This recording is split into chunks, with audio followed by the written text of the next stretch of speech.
Thanks for downloading the Swearing In Podcast, where you'll hear the origin stories of those who chose to serve. So ground your gear, take a seat, and listen up. The Swearing In Podcast starts right now.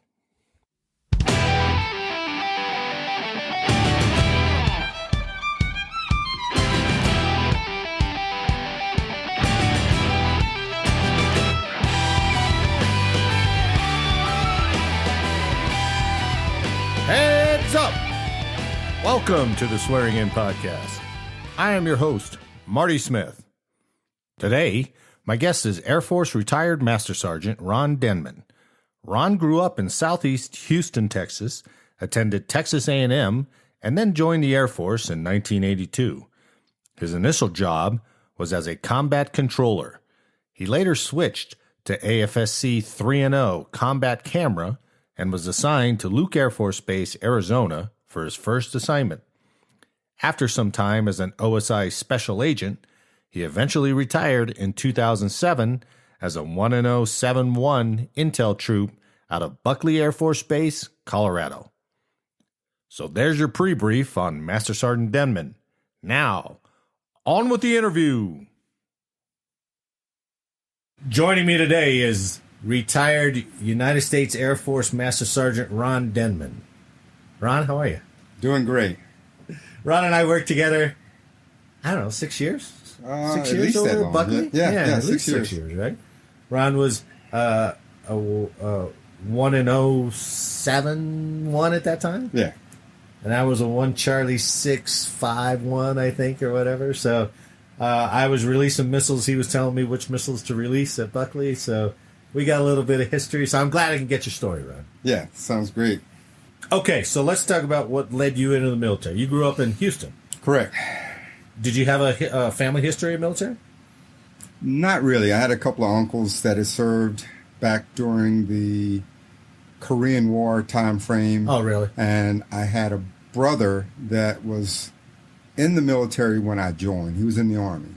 But no influence on you getting into it? Yeah, no influence at all. And actually what happened prior to that was I had academic scholarships to Texas A&M. Oh, that's a smart and guy. I was at Texas A&M, not doing the greatest, but I was surviving. Oh, you took it and you went? Yeah. I went okay. to Texas A&M. I graduated in 1980 from high school. All right. My off time, my summer times, sort of alongside the scholarship was a job to work for Ron Haas Chemical Company, which is in Pasadena, Texas. It's just outside of Houston.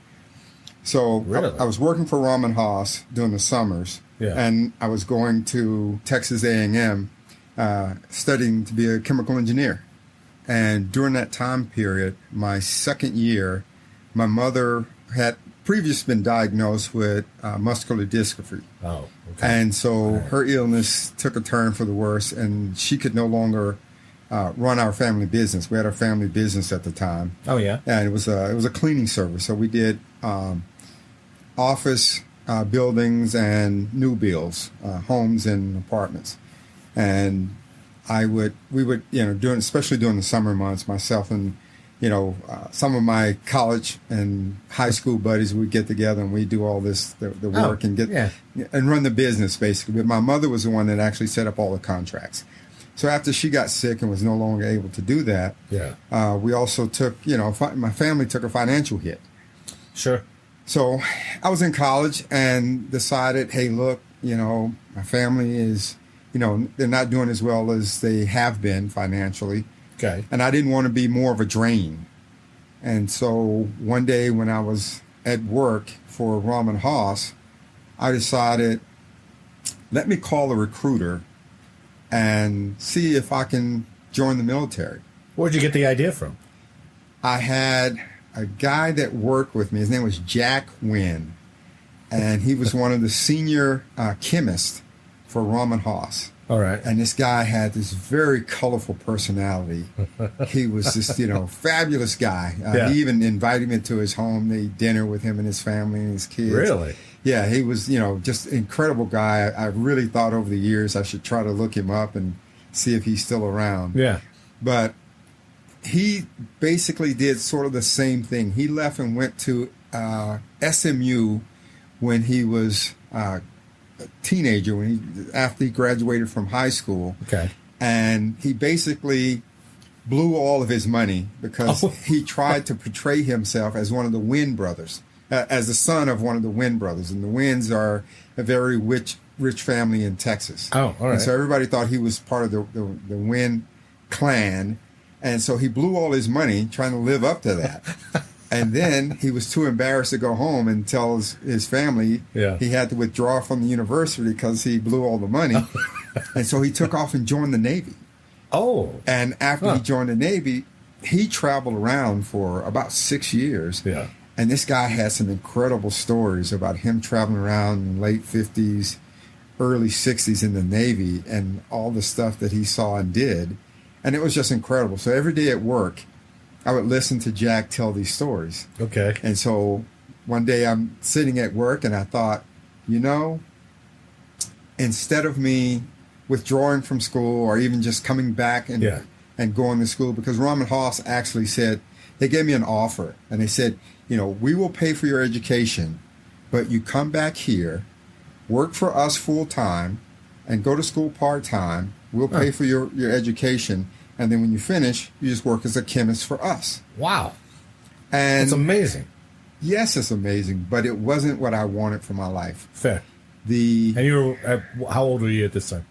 19, 20. You can see anything beyond 19, right? Yes. Well, we had a lot of the chemists there, and they made decent money. Yeah. But the guys that worked around me, their big, adventure was to go to Colorado and ski for a week.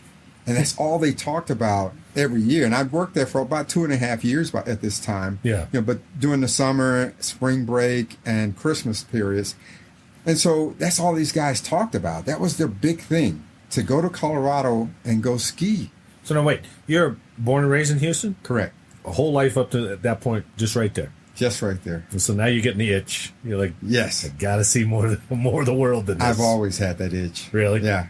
As a kid, I used to, of course, like everybody else, look at National Geographics. I would buy the magazines. Yeah. And all I wanted to do was travel the world. Oh. And so I just thought, it has to be more to life than taking off going to Colorado to ski for a week. Right. And I, just kind of. Job security would be nice. Yeah. But you got to be mobile. Exactly. Hey, you got to, right? You're young.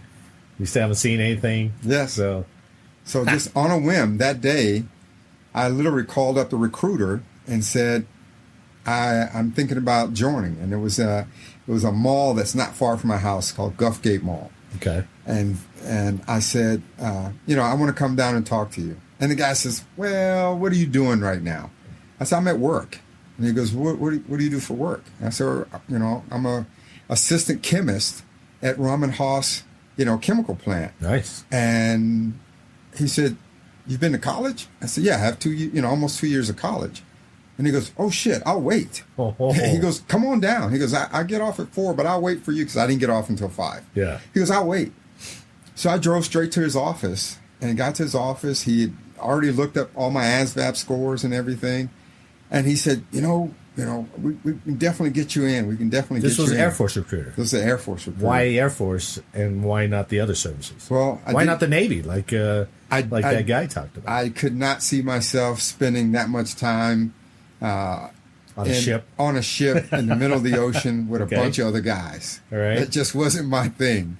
And I just couldn't see that as being the adventure of a lifetime. So Army, you're in the dirt, maybe not most appealing? Yeah, I just kind of felt like the Army guys didn't use enough brain to do what they needed to do. And the Navy guys spent too much time in the water, and the Marines were just too much knuckleheads. Sorry, Marines.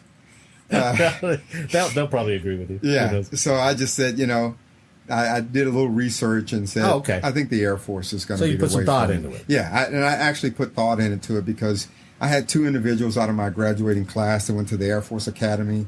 Nice. I thought about going to the Air Force Academy. Yeah, with your grades you could have, right? Yeah. But grades were not even an issue. I actually graduated with 13th in my class. I had a 3.86 coming out of high school. Hey, you're right in that sweet zone for academy appointments. Yeah. And so the other two guys. But it wasn't a thought at that time, right? The Air Force Academy, those guys have to sign up for 6 years. Yeah. And when I came out, I just thought, putting 6 years of my life on the paper right at that time is just not something I'm ready to do. Right. I don't know if that's what I want to do. And that didn't even appear to me as being, a situation in which I was going to travel and see the world, at least not right off the bat. Sure.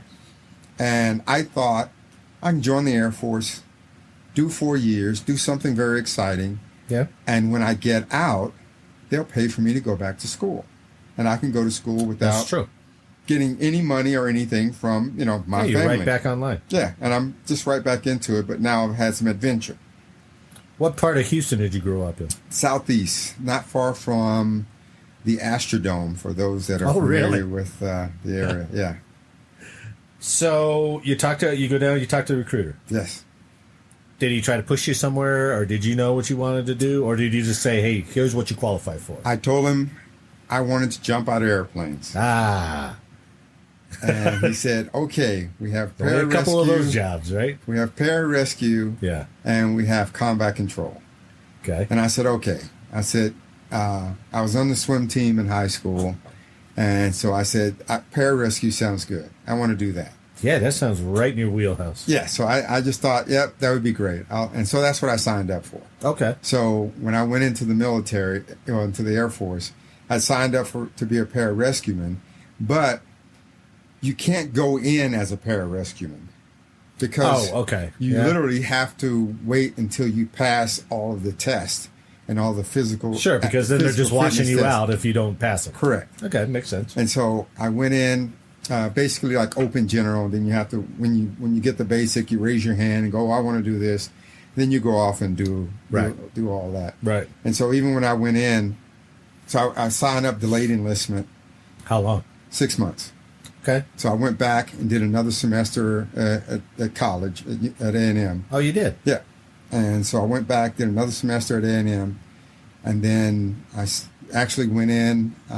What were you going to major in? Chemical engineer. Yeah. Huh. That was tougher than I thought. Yeah, it wasn't as tough. It wasn't prohibitive that I couldn't do it. Yeah. But I couldn't do it and maintain the level of partiness that I wanted to do. Of course not. So, something had to give. There's not a lot of engineers out on the beer bong out there. Yes, what I mean? So I ended up switching to business about 2 years into it. Okay. And I still had the thought, I can go back and finish the engineering part. But the business, the business degree seemed really easy because all the business majors, they were always outside playing Frisbee and hacky sack. And, right. They were playing around. I was like, well, that shit can't be too hard. I mean, they never spent any time studying. All my engineering, myself and all my buddies, that's all we did was study. Yeah. So I switched to business at the end. And then I joined the Air Force. Went in July the 12th, 1982. So when you swore in? Yes. Well, you swear in before. You swear at MEPS, right? Yeah, at the MEPS before you actually, when you do the delayed enlistment part. At that time, not the 6 months later? Well, yeah, you do it both. So you do? Yeah. So you have to go in and I think it's just a commitment kind of thing. So you swear in, do the commitment. And that was really interesting because it was in January. My mother and father did not know that I had signed up. And so when I went to go to MEPS. For that whole 6 months? Yeah. So you knew you were going. I knew. But they had no idea. Correct. Because I just decided I was an adult. I can do what I want to do. Ooh. Yeah. So when I went to MEPS, it was January. And we went down the MEPS. And, Houston's in the South. Yeah. Just so happened, we got a weird ice storm. Wasn't snow. A weird ice storm came through. Yeah.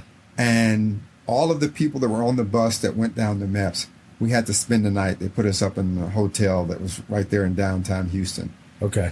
At that point, I wasn't returning home, so I had to actually get a phone and call and tell my mom exactly where I was. God, that night? Yes, and why I wasn't coming home that night. Yeah. because I was stuck at MEPS that night. And by the way, where they fly you out, they bus you up to San Antonio. Oh, they bus us to San Antonio. Okay. It's only a couple of hours. And by the way, we're leaving to San Antonio tomorrow. No, I had a couple of days before. Okay, all right. And so I did the whole MEPS thing, and when I got back, of course, my mother was concerned, but she said, I understand. You want to do more. You want to get out of here. You want to, see the world. So, just was the be business careful. getting taken care of at that point? No, the business actually started to kind of wane. Oh, did and, yeah, to the point that, we had to let it go. Okay. So, as far as I could see, I made the best decision. Sure. Because the only other option would have been for me to, drop out of school and actually start to try to run the business myself. Right. And then you really weren't going anywhere. Yeah, and I wasn't in the right mindset to do that anyway. So, and I just thought, I want to get away. I want to see things. I want to do things. I want to have those kind of experiences that, when I look back, I can, have something to talk about. Now, you're a little bit older, right? A little bit. A couple years. Yeah. Anybody give you any, hey, heads up, here's what they're going to try to do to you or anything like that? No, I didn't have anybody to give me any accurate detail of what was going to happen other than what I'd seen on TV. Yeah. And so when I got there, I sort of expected some of it, but I didn't realize how dynamic it would be. Oh, really? Yeah, because, when you see it on TV, you don't get that rise in blood pressure when you get somebody that close in your face and somebody yelling at you Popping to the you with point that hat. that the hat for sure. But the worst part was their spit landing on you. And these guys made a point to do that. They wanted their fucking spit to land on you. And the whole intent is to do that just to mess with you psychologically. Right. Just to try to break you down. Like, you're nothing. I'm spitting on you and you can't do anything about it. So that was the part that I really wasn't expecting. Yeah, the restraint was really tested at that time. Yes. But now let's go back because you weren't worried physically. No. Right? Were you like I played sports my whole life. Three-sport athlete kind of thing? Yeah, I played sports my whole life. Yeah. So and plus you were looking forward to this. You're leaning forward. You want to be a pararescueman. So easy, right? Yes. Did they give you the physical requirements of that job? Yes. Before? Were you training to that level? I didn't think that I needed to do any extra training because I worked out and I don't know how long their runs were. I don't know how long you were running. Yeah. Most people don't go out and run 3 to 5, Right. So, at the time I was spending, my off time, I was still working out, riding my bike and running. And I thought I was in good shape. Yeah. I found out I wasn't as nearly good shape as I thought. But I thought I was in pretty good shape. And like I said, I played sports my whole life. You swam too, right? Yes. Where'd that come from? Did you compete in swimming? I was on the swim team in high school. Oh, you were? Okay, Yeah. I'm sorry. Yeah, I was on the swim team in high school. Yeah. What was your race? My backstroke was actually my best race. Yeah. I was a backstroker too. Really? Yeah, until this one guy came in who was so good that when we were warming up with the 500 free, he would do backstroke and pass us. And I was like, that's it. I've tapped my physical ability in this sport. This guy's too good. He would swim and grab your ankle and pull you and pass you. And I was like, this guy's so good. And he went on to Utah, I think. He went on college, but he was good. So you had that to go. And there's a big, which always confounds me, why the pararescue has such a big water component in it. Because it did, right? There's a big water that's component. the main part of it. And it always confused me why the Air Force pararescuemen would have such a big water piece. I think it's because they do all of the water rescues, like in Alaska. They were also responsible for going in at the time when we had the space modules with splashdown. Yeah, the PJs were the guys that were going out and pulling those guys out. Oh, really? Yeah, it was the PJs doing that. Huh? I would have thought they'd send some Navy guys out there or something. No, I didn't realize it was PJs. Okay. Yeah. All right. So basic wasn't a sweat to you, even though they tried.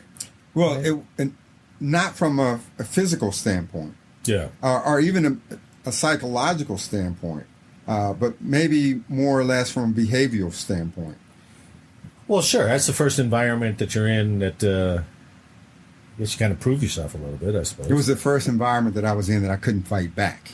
Oh, okay.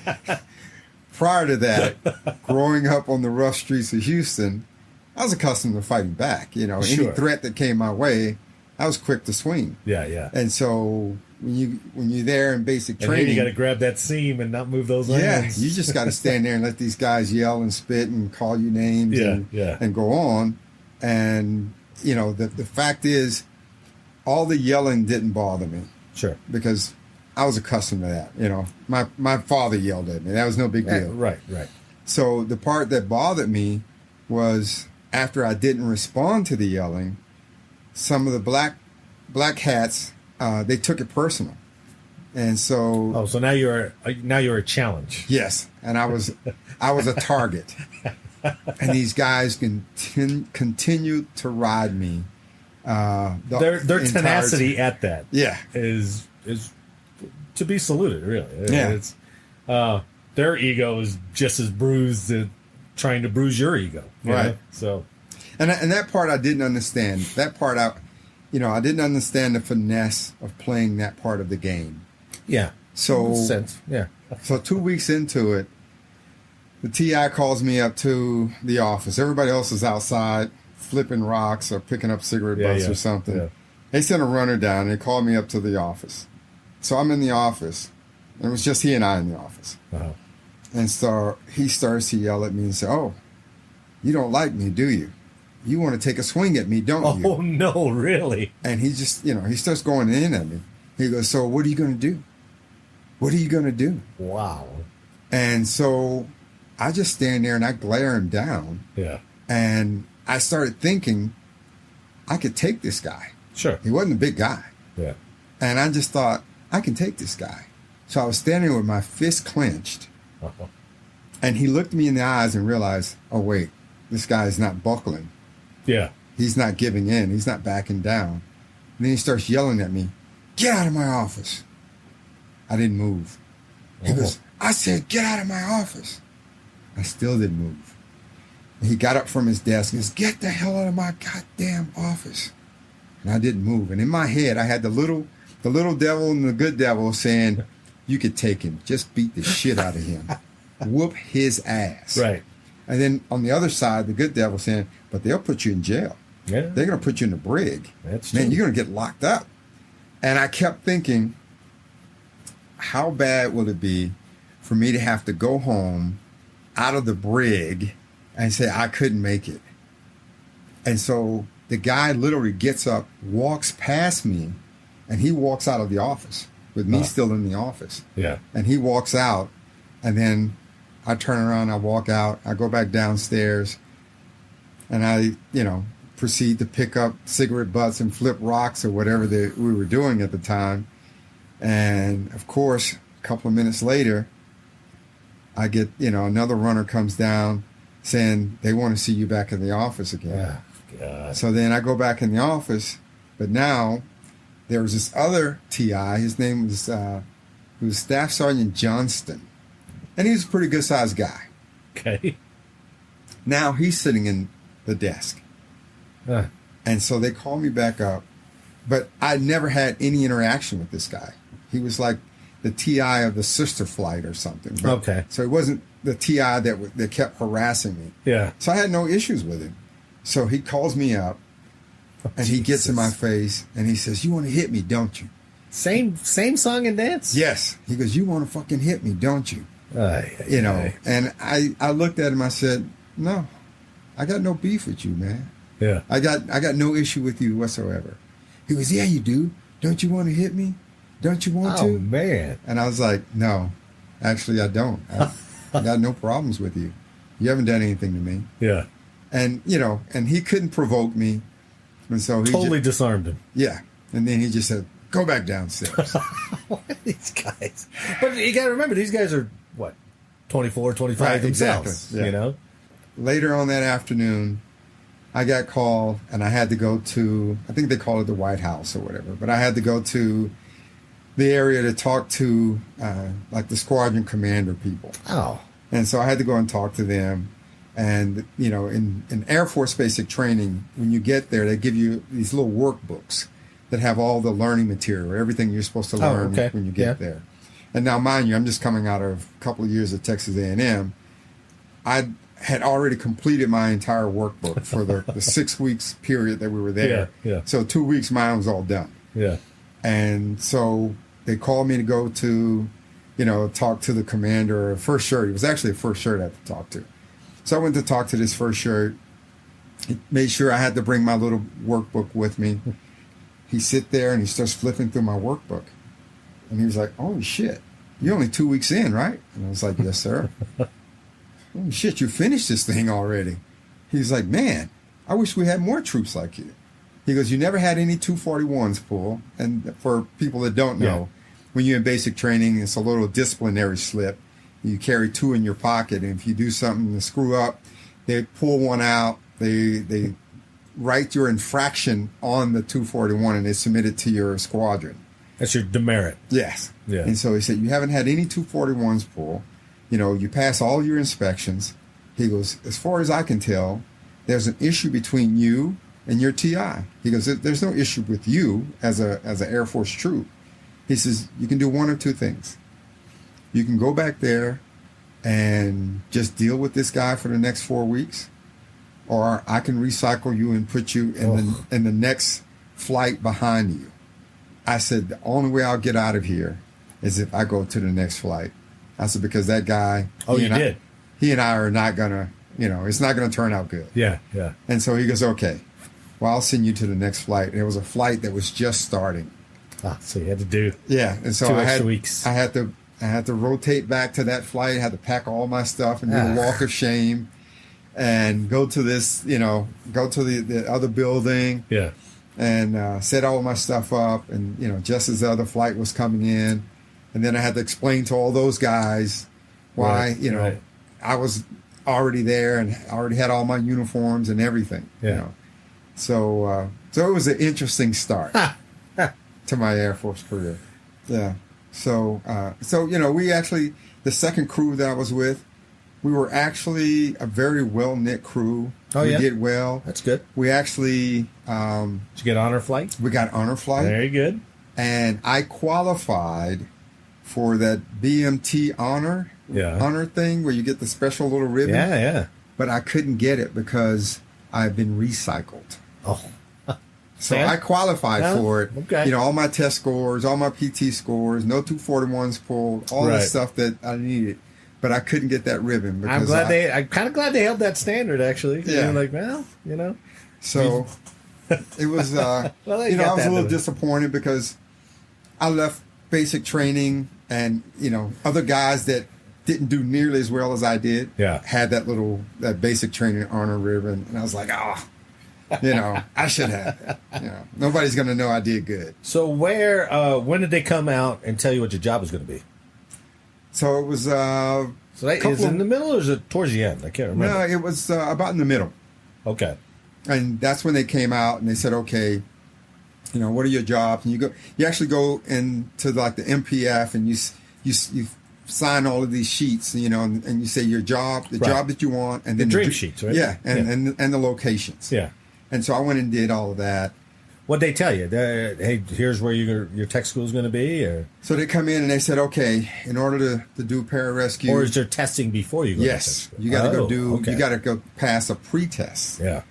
It included push-ups, sit-ups, pull-ups, 2-mile run. Oh, that's all. And a 800-meter swim, I think. Oh, okay. And so I thought... That doesn't sound so bad. Yeah. I thought, nothing, I got this. Yeah. So I go out, and I was in first place in every one of those categories. Right. And the swim was last. Okay. So I jump in the water.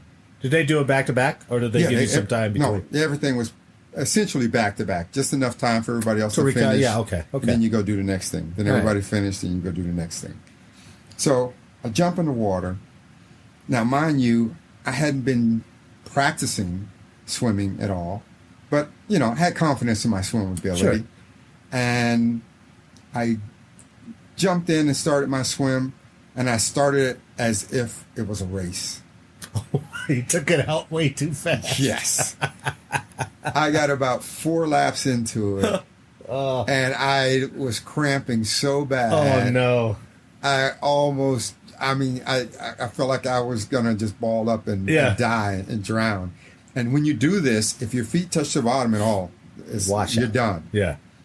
And prior to that swim, all the PJs that were there, the instructors, they were like, wow, this kid is, he's doing great. He's going to be our number one prospect right here.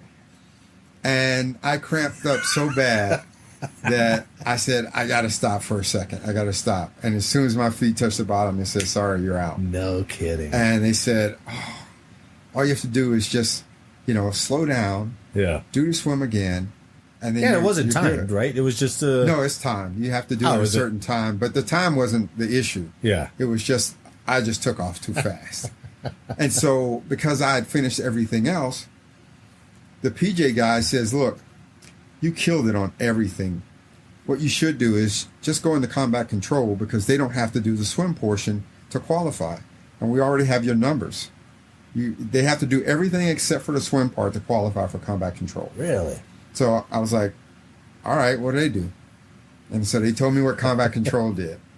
And I said, okay, I'll do that. Really? Yeah.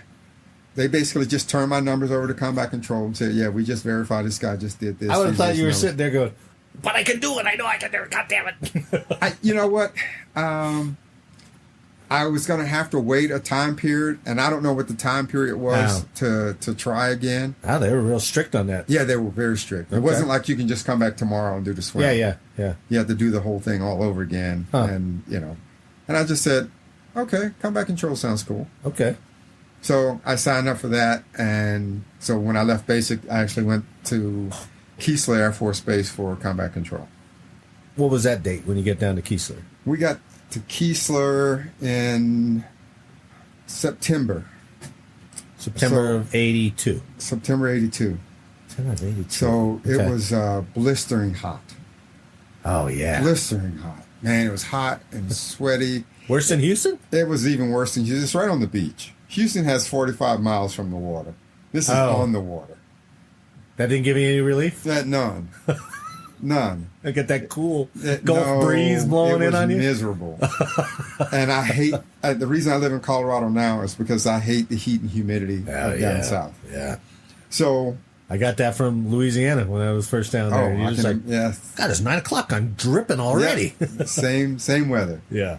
And so the interesting thing about Keesler was the physical aspect, the education or mental aspect of going through air traffic control school. It was a little tough, air traffic, and I kept hearing rumors about how... You guys had to go to ATC? Yeah, you had to go through air traffic control school. So, for those who are listening, so combat controller is a little hard to describe. At least it is for me. They work the drop zones, landing zones, extraction zones, and combat environments. And so you did the ATC part because you're really bringing in the first few flights. Yeah, you talk to the planes. Yeah. The motto of combat control was first one there and giving the orders. Because you actually direct the cargo drops. Yeah. The airborne drops. Yeah. Any other aircraft that are coming in, you actually direct them and bring those guys in. But it was interesting being there because, it was pretty physically demanding. Really? Oh yeah. Every day we had to, of course, go to school like everybody else, and then after school, when everybody else got out of school, we had to go home, or go to our rooms, change, and then go to the PT field, and we had to run out in formation. Once we got there, we had to do about 2 hours of PT every day. Just in uniform, or did you have PT uniforms? We had PT uniforms at the time. Oh, you did at that time? Yeah, we had gray shorts and a gray T-shirt. And we stenciled CCT on our shirts and our shorts. Yeah. So everybody, and the other part, all of the combat controllers had to keep their head shaved, just like when we were in basic training. So everybody always knew who we were. Oh, really? Because our heads were always shaved. Yeah. And so we would run out and we'd do our PT. That's sort of prideful, though. Yeah, we're the badasses. It gave you a certain amount of standout. You know? And the funniest thing about that is we literally had groupies. Really? Shit you not. We had groupies. we had these other little tech school girls, because Keesler is where admin school is for the Air Force. Yeah. And so admin had, a predominant number of females and young females. Match made in heaven, right? And so the combat controllers, we PT'd a lot, so we were all. Was pararescue also at Keesler? No, pararescue was at Lackland. So you didn't have to compete with those guys. We did not. And so we were, the jocks of the base. Sure. Because when we came out, everybody knew who we were. Yeah. And when we ran through the base, we ran through singing songs, our cadence. So everybody knew who we were. And, of course, again, we were all super fit. Yeah. And the girls would literally stand outside of our room, our dorms, and wait for us to form up. And we had 12 to 15-man team, wait for us to form up. Yeah. And just to check us out as we were running out. Now, you were in tech school, so I would imagine they weren't letting you go over to the clubs or anything like that, right? On the weekends. Oh, they did? Yeah. On the weekends, we can go do. You had that. It was a graduated skill. The first. Yeah, that's right. 4 weeks or 3 weeks or something like that. You couldn't leave. Couldn't leave the base, and then after that, you could start drinking. And of course, we had the Airmen's Club on base. Right. And there were open bases back. Oh yeah, absolutely. And so we would, we'd go to the Airmen's Club and drink and get in trouble. The only time I've ever been arrested in my life was from the Airmen's Club at Keesler Air Force Base. Really? Yes. Because, again, back to the whole thing about having groupies. Yeah. We had these little girls that would come to the Airmen's Club when we would go there and hang out. Yeah.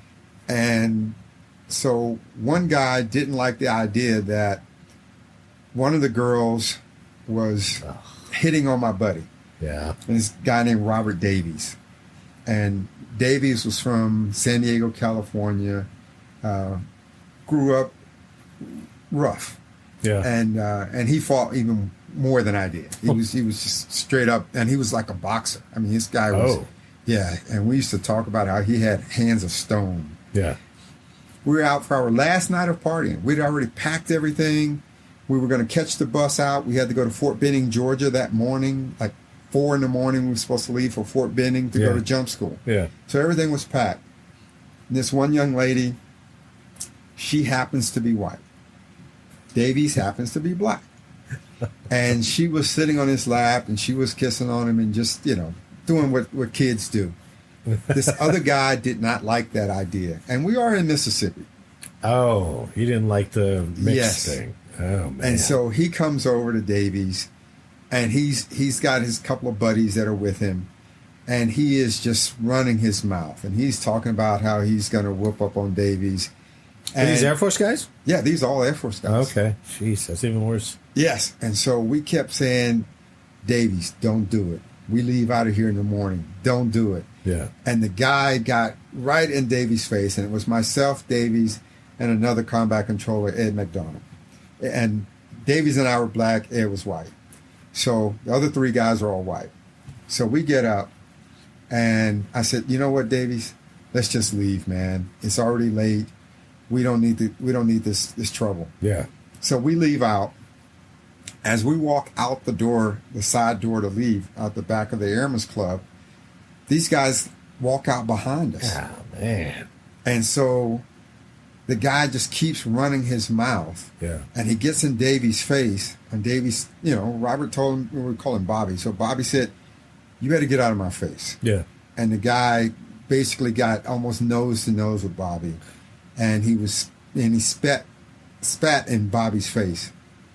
And Bobby just serious right hook to the jaw. Yeah. And I was like, wow, this dude actually took Bobby's punch. Oh, he did. And he stood there, and then he fell like a log. Oh, he had a delay. He fell like a log. And when I say a log, I mean a log. The parking lot had these large rocks like you see on a railroad track or something. These large rocks back there. And his face hit the rocks. No bracing himself or nothing. Like a log. Oh, jeez. And about that time, his other buddies, they decided to swing. So now myself and McDonald, we're fighting the other two guys. And I had one guy pinned against the wall, my elbow at his throat. Yeah. And we looked back at the guy that Davey hit because I was thinking, he's going to get up and, he's going to keep fighting. And the guy looked like he was having a seizure. Oh, His shit. whole body was locking up and he was shaking and foaming at the mouth. And we thought, oh, shit, that's not good. Yeah. And so we just broke and ran. We ran back to our dorms, went back to our barracks. We grabbed all of our stuff, and we had payphones inside the barracks at the time. We called for a cab to come get us. Yeah. So we got all of our stuff. But they didn't know who you were anyway, right? Yeah, they did. Number one, our head was shaved. Everybody knew who we were. That's why the girls were over there anyway. Oh, everybody knew who we were. Yeah. And so Davies and I said, we're out, man. We grab our bags, and we catch the cab, and we go off base. And what we were thinking was we would just come back in the morning and jump on the bus because the bus was picking us up, in front of the dorms. Yeah. We just come back in the morning, jump on the bus, and, go to Fort Benning. Right. So we get a hotel room right there off of Highway 90 there in Biloxi. Yeah. And I call back, and this one guy, what is his name? One of the other combat controllers, Nicoletti. Nicoletti answers the phone, and he's going, "Hey, Mom, how are you doing?" Oh, shit. And I was like, "Nick, is somebody there?" He goes, "Yeah, we got a bunch of cops here going through the dorms because they're looking for my buddy Denman and Davies, and I haven't seen them, but they were looking for him, and they shut down all the bus stations. Oh man, the plane stations, and they got the outside cops looking for these guys. So I don't know where they are, but these guys reported you big time. They can't get out of the town. Wow. And so I hang up the phone. I look at Davies. That's so heads up for that guy to do that, man. And I said, "Man, we got to go back." Yeah. I said, "This is crazy." I said, "I think you killed that guy." I mean, they're looking for us like we murdered somebody. Yeah. I said, "We got to go back." At this time, especially on the student side of, they call it the triangle, at Keesler Air Force Base, the side where the students are, they lock the base down at a certain time. But there was a side gate that a fence, you can go around and climb over the fence. And so we climbed the fence, and now we're headed back just to basically turn ourselves in. Yeah. And so we're headed back into our dorm. And as we were walking across, and, after, 10 o'clock, there's a curfew, so nobody's walking around anyway. So one cop car goes by, and, you see these two guys walking across the lawn there. Yeah. And the cop car comes over, and he pulls up, and he says, "I need to see you guys' ID. What are y'all doing out late?" We said, "We're going back to our dorm." "Well, I need to see your ID." He looked at our IDs, and he said, "I got Denman and Davies. I got Denman and Davies." And by that time, man, we look up, and literally it was like something out of TV. There were cop cars coming from everywhere. There were cops. I don't know where they were at the time, but they were running across the lawn coming at us. What's going on? And I'm like, what the hell? And they just swarmed us. Yeah. And they put the handcuffs on. Of course, they do the whole, they bang us around, put the handcuffs on extra tight. "You guys are going to jail." It's okay. And so, in my mind, I didn't hit the guy and knock him out. Yeah. So they wouldn't, they didn't take any statements or anything. They're just like, "You guys are, taking you to the station. You're getting locked up." Yeah. Took us to the station, and we had these little benches. There was nothing else in the room but these benches. And this was the first and only time I've ever been locked up. But I found out then they take your shoelaces in your belt. Oh. So they took my shoelaces and our belt. Okay. And they put us in the room. There was a concrete floor, and they had two benches in there. Yeah. And they had these, the big, fluorescent lights in the ceiling. We were already tired now, so we lay in there. There was no way to sleep, and I just laid on the floor. The bench was just not wide enough to sleep on. I just laid on the floor, And my buddy Davies looked like Spider-Man because he turned and had one hand and one foot on the wall and the other shoulder and leg was on the bench. And commander hadn't come by to... No, they called and the commander said, I told those guys not to get in trouble before they left. Let them stay there. And so that morning, OSI comes. Yeah. They pick us up. They take us to the OSI office. They do this whole interrogation thing. They say, did you hit him with, what did you guys hit the guy with? Because he had, all these cuts and stuff in his face and the bones were broken in his face. And you guys, his face looked like a smashed up yam. And I'm like, a smashed yam? That's what I said, a smashed yam? Where's this guy from? I was like, whatever. And so after they interrogated us, they said, well, I tell you what, the one thing that's going to save you guys, because they took our statements, and we told them, we walked out of the door trying to leave. Yeah. And these guys followed us out. They said, well, your statements jive with the statements of the other guys. Oh, no kidding. And they said, the one thing that's going to save you guys is the fact that you walked out the door first. Yeah. If those guys weren't trying to fight, if they weren't harassing you, they would have never walked out the door behind me. That's right. So they said, justice. You guys are good to go. Huh. They said, maybe those guys just got what was coming to them. Yeah. And so they let us go. We had to get on a bus, a Greyhound bus, because now the bus taking the rest of our team to... had already gone. And, of course, we got yelled at by Michael Nazanel. Bless his soul. He's dead now. He had to take what was he? He was the head one of the head. Charlie Rapp and Michael Nazanel were the cadre, the combat control cadre there. Right.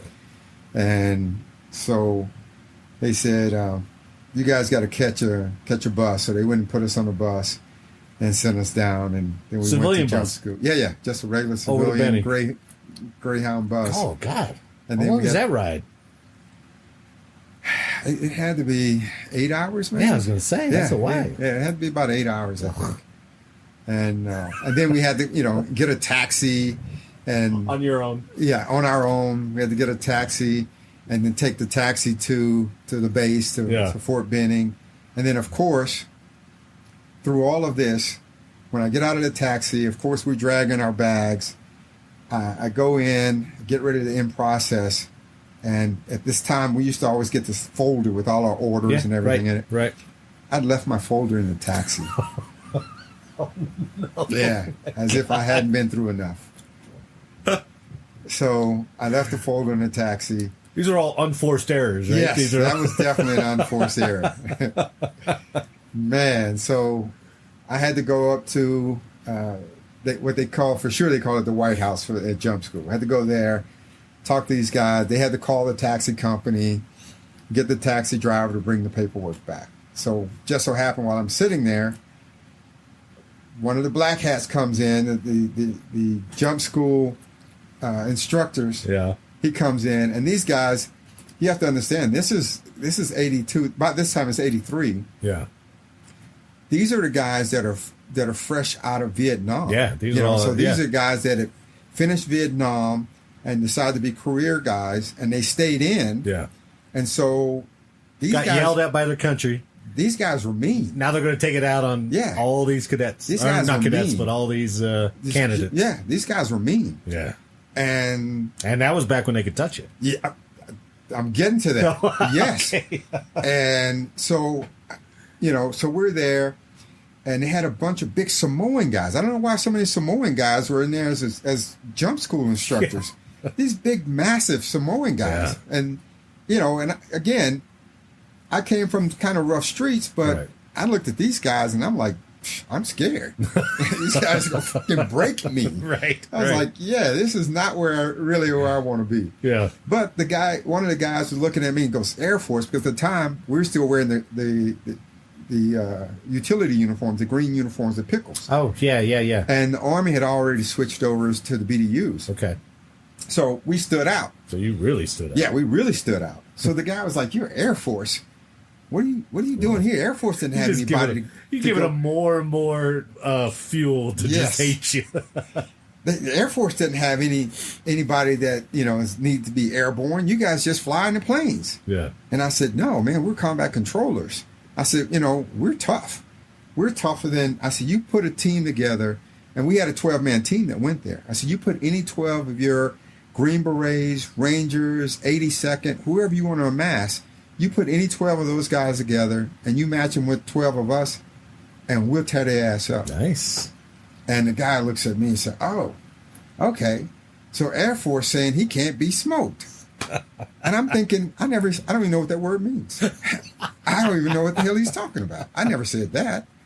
And so it doesn't matter, it's out there now. Yes. So he starts telling all the other black hats in the entire, course that Air Force guy said he can't get smoked. Oh, jeez. And I was like, that's not what I said. What the hell is he talking about? So for those that have been to jump school, when you get there that first day, when everybody's checking in, they have everybody under that big hangar top. That's right. Yeah. And you're standing there, and they got this one guy standing up, and he's yelling, telling everybody to, get control. And I'm standing next to an Army guy who was at E4. Yeah. So, and at the time I was at E3. So I was thinking, oh, this guy, he's been around a little while. And he was talking to another Army guy, and the head black hat, never forget his name. His name's Sergeant First Class Cherry. Oh.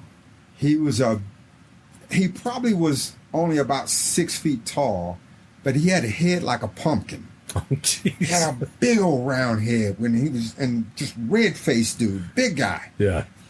And he was standing up there talking, and this guy next to me kept talking. And so he goes, I told y'all to shut up, airborne. Yeah. I ain't going to tell you again. And I'm thinking, dude, you might want to shut up. That dude has a big head. And so Sergeant First Class Cherry comes stomping down off this little podium. Right at you. And he's walking toward me, and I'm looking at the guy that was talking like, it's him. I'm going to tell. And he walks up to this guy. He literally picks the guy up by the collar of his uniform. Oh. And the guy has to be standing under a tree. And he shakes the guy like a rag doll and bangs him into this tree. Oh, jeez. And he shook him until that guy started crying. Really? And I'm standing there coming from an Air Force background where I stood toe-to-toe with my drill sergeant, and I wasn't afraid. Yeah. And now this guy's getting the shit beat out of him next to him, and he's crying. And I was like, okay, I see they don't play here. Yeah. These guys are crazy. Yeah. And so when he when he let the guy go, he crumpled like a wet noodle. And I was like, oh shit. Cherry went back up there, and everybody was quiet as a mouse. Get his point across, yes. I guess. And so for the entire 3 weeks 2 weeks I was there. 2 weeks? Well, it's 3 weeks altogether. Well, your jump week, yeah. And so, but the 2 weeks before we got to jump week, and at the time... it was a ground, then tower. And then jump. Okay. So at the time that I was going through, our class motto was last in leather. We were the last class to go through, where we did all of our runs, PT and everything else, in our jump boots, in our boots. Ugh. And so we were last in leather. It's badass. Yeah, well, it was a reason Not for they your changed feet, it. But yeah, it's badass. Shin splint and bad feet and everything else. So it was a reason they changed it. So we were going through, but because my uniform, and we ran everywhere. Yep. As a formation, you ran everywhere you went at Benning. And so because I had a uniform that stuck out, everywhere we were running, every black hat in the entire base was told to drop Air Force. And so from down the street, those guys could see that olive green uniform, and they would yell, Air Force, drop! I had to jump out of formation, do 10 push-ups, jump back up. Formation didn't stop. I had to run back up and catch my spot in the formation. No sooner did I step back into formation, another black hat down the road looking would go, Air Force, drop! And they did that to me for 2 weeks straight. Jesus. I did an extra probably 300-400 push-ups every day, not to mention the extra running. Right. So yeah, I actually They beat me up pretty good. But it paid off. Yes, it because when was it that they matched you up against? Obviously, it was towards the end, but was it at the end of Jump Week, or it was at the end of? It was at the beginning of Jump Week, actually. Oh, okay. They actually matched. They pulled. Or they wanted to. They wanted to smoke all the best of the best, right? They wanted to see who was the best of the best. What group was the best of the best? Okay. So they pulled 2 combat controllers, 2 Navy SEALs, 2 SF, 2 Green Berets, and 2 Rangers. Do you remember the other combat controller who went out there with you? Was he part of your group? Yeah. Okay. We were only 12 there. It was Nicoletti. Oh, Brian Paul Nicoletti. Yeah. And so the one that helped you on the phone. Right. Yes. So they put us in the gig pen. Yeah. And for those that don't know, it's a big sawdust pit, but it was wet and gooey. They had wet the to keep the dust down. Yeah. So they just put us in and just PT'd us until there was nobody left. So what are they doing? Were they we did everything. Push-ups, roll over, do sit-ups? We did push-ups, mountain sit-ups, climbers. mountain climbers, the dying cockroach. Have you ever had to do? Maybe I have, but I don't remember. It sounds easier than what it is. You lay on your back. All 4 limbs are in the air, and they're moving at the same time, and you have to make the sound. Wee, wee, wee, wee, wee, wee, wee, wee. No way, really? It's called a dying cockroach. It sounds like, oh, that's easy. You're on your back. Yeah. No. That sounds like it's going to wear out your shoulders and your hips. Yes. Yeah. And, you're holding your legs and everything up, and you got to keep doing that. And, that was tough. And so they made us do the dying cockroach. And that's the only place I've ever even seen that. I've never even heard of it. I've never even heard of it. So, how long did you go? We went for, it felt like forever. But I'm sure it was probably 20, 30 minutes. But at the end, we ran out of time, and it was just myself and 1 Navy SEAL left. Yeah? And they couldn't break either one of us. Really? We wouldn't stop. We wouldn't break. Yeah. So they just called it. And, they said, all right, well, Air Force is not too bad after all. So, because the SEALs already had a name. True. But nobody knew who the hell, CCT was, and they didn't give a crap. So they actually said, okay, well, the Air Force guys aren't too bad. Make it through your 5 jumps, and then we'll pin your wings on. Yeah, exactly. They give you your blood wings? Got blood wings. Yeah. Yeah. And they actually said we couldn't get blood wings. Because, they did back then? Yeah, but they said we couldn't get them because people were showing up at the duty station with infections. Oh. But when I was in 87, they told us that too. That you couldn't get blood the infections, but they couldn't do it. Yes. But our black hat said, "But if you want, after formation, I'll do it for you." There you go. So there was like 5 of us. He just walked down the line, punch. And so when they put ours on, they said, "You want blood wings?" Yep. So when they put them on, they didn't put the backing on them, and they just popped them in, and it sticks in your skin, and you got to pull it out of your skin. You got to pull it out, and it leaves 2 little dots there. Yeah. And so I ended up having to get out of combat control prematurely because at the end of my combat control training, I had a bad jump where they used to have what they call a CWE bag, CWIE, Combat Weapons and Equipment Issue. The leg bag? Yeah. Yeah. You got to release it. Yeah. It has a red cherry on top. Right. You pop the cherry, knock that sucker down, has a 12 or 18-foot cord that drops. Yeah, it yanks you and it pulls you sideways, and Well, when I went through jump school, I was about 145 pounds maybe. Okay. And our seaweed bags filled to 100 pounds. Okay. They put railroad ties in our seaweed bag. And this was at combat control school. Yeah. They cut a railroad tie that was the length of from your waist down to the top of your feet. All right. That's what they put in there. So at the time. So this was when you weren't jumping at Benning. You were jumping at. Yeah, I was jumping at Bragg. Okay. So when I went out the bird, and I think this was actually a C-141 jump. Oh. So, and the 141 is actually a step. It's not a jump. You actually step out. Because of the jet wash. Jet wash, yeah. So, but when I went out, when that jet wash hit me, and you do that isolation that you always do coming out when the wind hits you, all my weight was at the bottom. I literally went all the way up. My feet went all the way up and fell back through my risings. Oh, my God. So I did, like you said, it's 1,500-foot jump. I did probably 1,200 feet upside down. And I was fighting, trying to get out of my risings. Yeah. Trying to get my feet down. Because my feet, I'm looking up at my toes. And I think about popping your reserve at that time? No. Only thing I kept thinking was, it's no way I can make a PLF on my head. Yeah, that's true. And I was, amazingly, when I look back, I was pretty calm. I just kept thinking, man, I can't do a PLF off my head. I'm going to kill myself. and I grabbed the risings, and I was trying to yank apart so I can get my feet down. Yeah. And just as I could see I was getting to the tip of the top of the trees. Yeah. I said, okay, I gotta get out of this. So I pulled as hard as I could out and snatched my feet down at the same time. And I'm sure it was probably a lot more emotion there than I'm expressing as we speak now. So my feet came down. Yeah. And I thought, oh, good, I'm great. But you weren't in any good position to. Well, and then I realized, oh shit, I'm falling like a rock. I look up. The risings are going across. It's almost like it wasn't a Mae West, but it was the risings had gotten caught under my bag.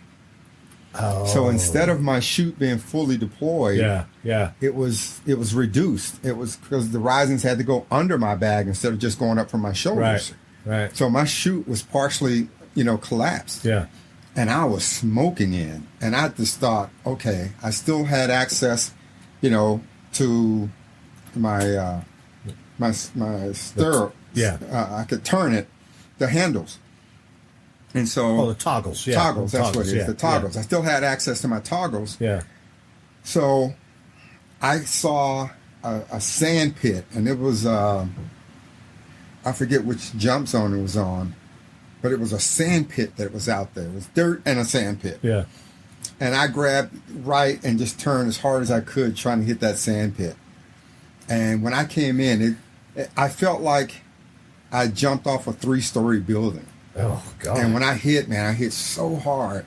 And I, tried to do my PLF, but the bag is still on the top of my legs. So you can't. The cherry was released, but the risings were holding it up. Yeah.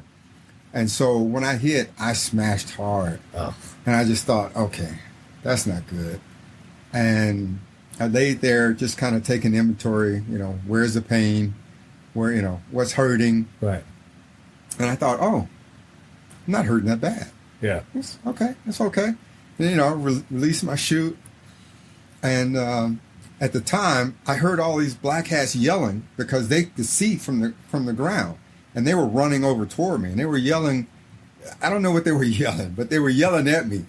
And I could see them running toward me. Yeah. And so by the time they get to me, I thought, okay, I'm not hurting too bad. Let me get up.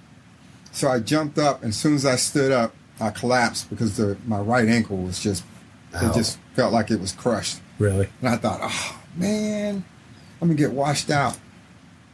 And so I got up and got everything, packed up.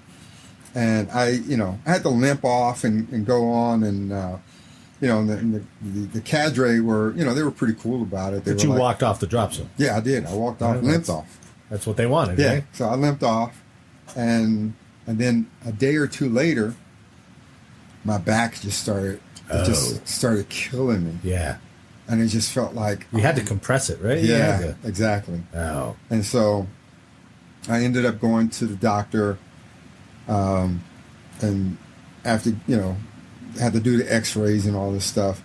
And I had a fractured a vertebrae.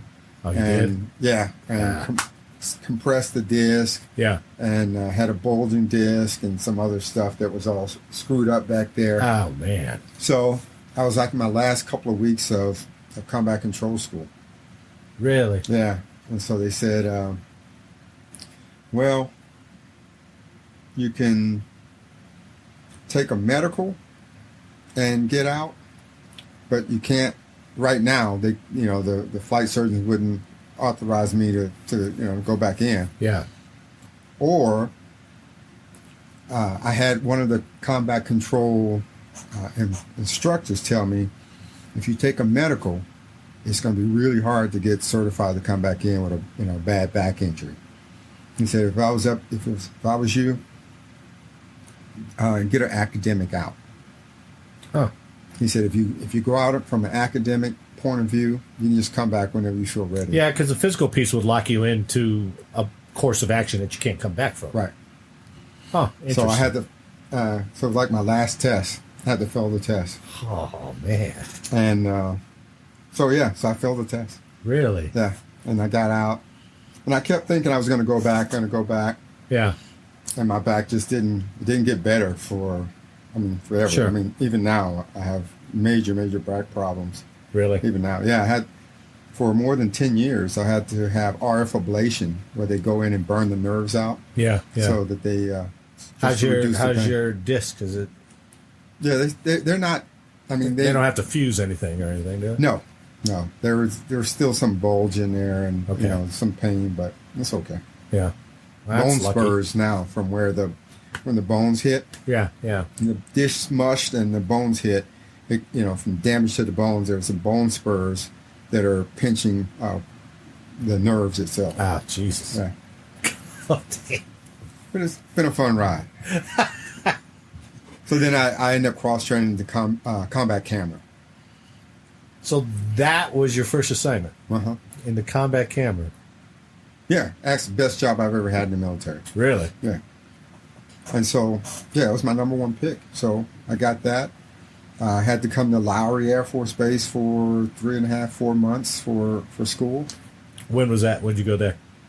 I think I got there in... That'd be 83 now, Yeah, right? April 83. Okay. All right. And I stayed there through... It must have been 6 months, because I think I left Lowry and went to Luke Air Force Base in Arizona. That was your first assignment? Yeah, my first official duty station was Luke Air Force Base. Oh, wow. Yeah. Fighter guys down there, right? Yeah, it was a training unit. That's where they trained the F-15 Okay. guys. All right. At the time, we had a big contract. We were training the Saudis. Oh, really? So, but it was the F-15 base. I was part of, I think it was 832nd Yeah. Air Wing, or Air Base Group, I think it was. And they had one unit, the big training unit was the Triple Nickel. It seems like I've heard of them. Seems like everybody's heard of them. That sounds very familiar. Yeah, Triple Nickel. I forget what they did, but they, back when they were flying F-4s, I think it was F-4s, they had some prominence, I think, in Vietnam. It sounds familiar. I think it was Vietnam where they did something, and had a great deal of prominence. So what were your duties? I mean, I've heard of combat camp, but I don't know what your duties are. We document Air Force life. Yeah. We take all the promotion photos, all the awards photos. So you're gonna be TDY a lot then. Yes. You can end up doing a lot of TDY. So anytime you actually have a unit that goes TDY from the base, yeah, we would usually have somebody to go with them, and so they would also go TDY so they can document the deployment. Okay. And so one of the coolest things I did the whole time I was there, we had a pararescue reserve unit that was out of there.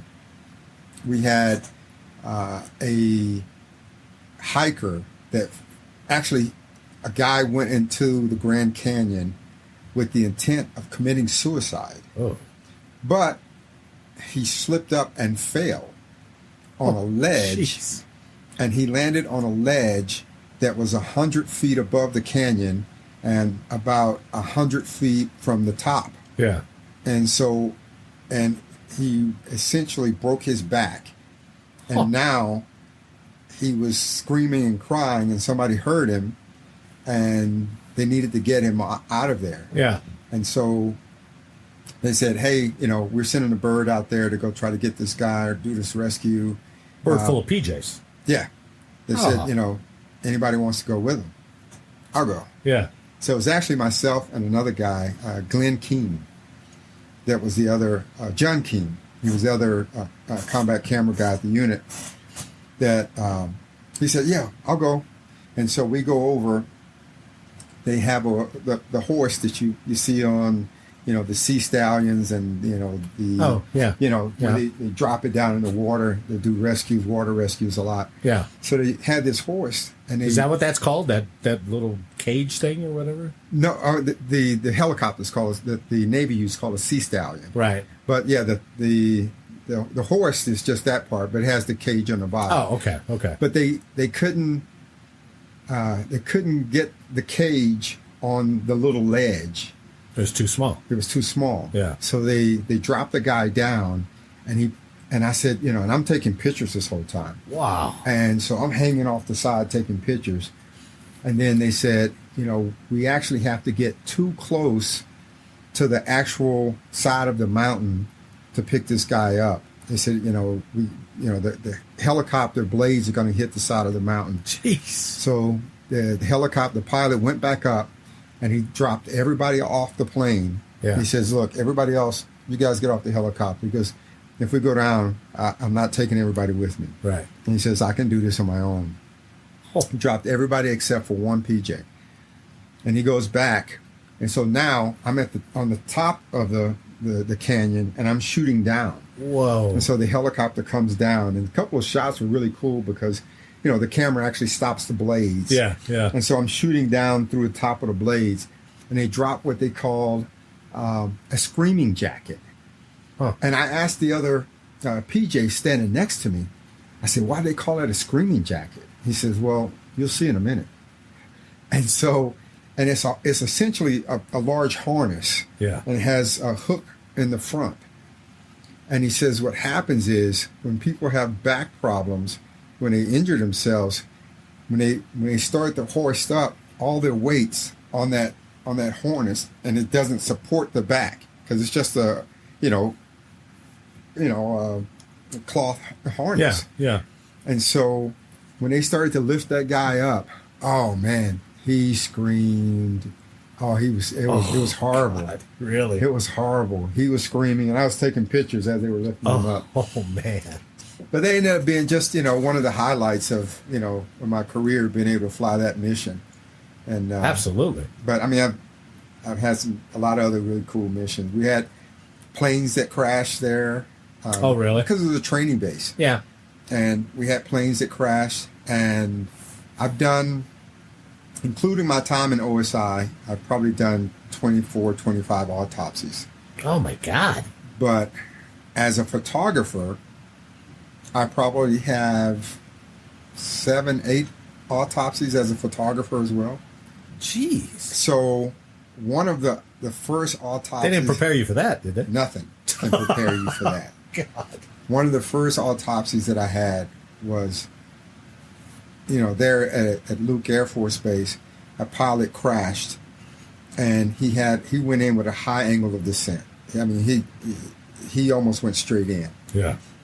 And it was weird to see, but his legs were literally cut off at the seat, where the seat stops. Yeah. And so, but his boots were there. And his left arm was cut off at the watch. Wow. And his right arm, his right hand was still there, but his helmet was on. But when the plane went in and crashed, it burst into flames, of course, and burned down to the bone. Oh, God. And so the only thing that wasn't burned was his midsection because there's so much fluid and all the organs in there. And so I had to take pictures of this guy, and I had to literally get on top of the autopsy table and take pictures straight down. So the correct angle for what they wanted was taking pictures straight down. He was still smoking. And so all his fumes were coming up, and I didn't have a mask or anything on there, but my clothes was soaked with those burning fumes of this guy. Unreal. And the weirdest thing was, now mind you, it was just all bone. His face was all bone. His arms were bone. His legs were broken off here, and his boots. And I said, well, where'd the rest of the legs go? They said, oh, just smushed down into the boots.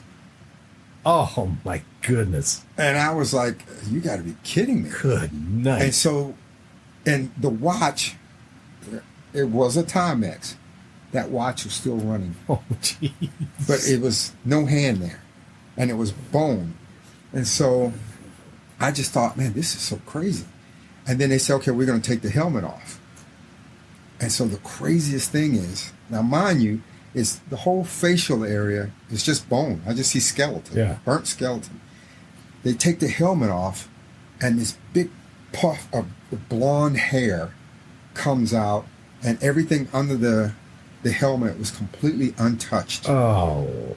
And it looked like something that you wouldn't want to see in a horror movie. Thing, man. Yeah, it was just one of the scariest things. How did you? I mean, I know you're saying it calmly now, but at the time, it was like, did you? You know, that didn't bother me. Did you kind of disassociate yourself from it and just do your job? Yeah, and then... yeah. At the time, I just disassociated. The one time that did bother me, I had a baby that was born with the brain outside of the skull. Oh.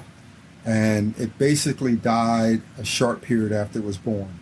But the head was literally like almost twice the normal size of a baby's head. Yeah. And you could see where this thin layer of skin was covering the brain on the outside. Oh, my goodness. And so when I was taking pictures, they had, the baby on this big, metal table, the stainless steel table.